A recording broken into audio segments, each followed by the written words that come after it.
বিসমিল্লাহির রহমানির রহিম।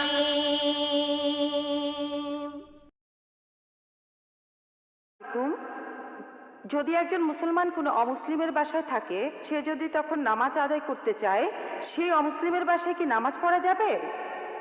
সেখানে নামাজ পড়ার নিয়মটা কি? আর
বিসমিল্লাহির রহমানির রহিম।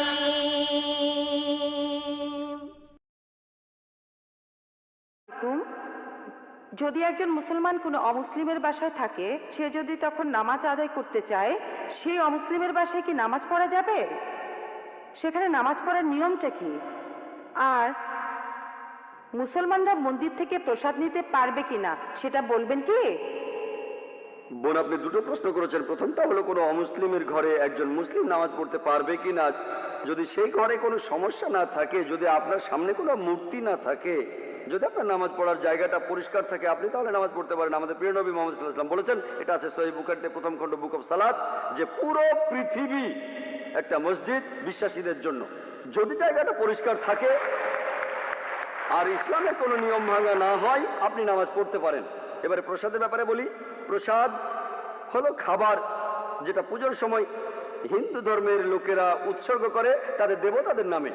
আল্লাহ পবিত্র কোরআনে সব মিলিয়ে 4টা আয়াতে বলেছেন। সূরা বাকারার 173 নম্বর আয়াতে আছে, সূরা মাইদার 3 নম্বর আয়াতে উল্লেখ আছে, সূরা আনামের 145 নম্বর আয়াতে আছে, আর সূরা নাহলের 115 নম্বর আয়াতে উল্লেখ আছে, হুররিমাত আলাইকুমুল মাইতাতু ওয়াদ দামু ওয়া লাহমুল খিনজির ওয়া মা উহিল্লা লিগাইরিল্লাহ বি। তোমাদের জন্য যে খাদ্যগুলো হারাম, মৃত জন্তু, রক্ত, শূকরের মাংস এবং যেটা জবাই করার সময় আল্লাহ ছাড়া অন্য কারো নাম নেওয়া হয়।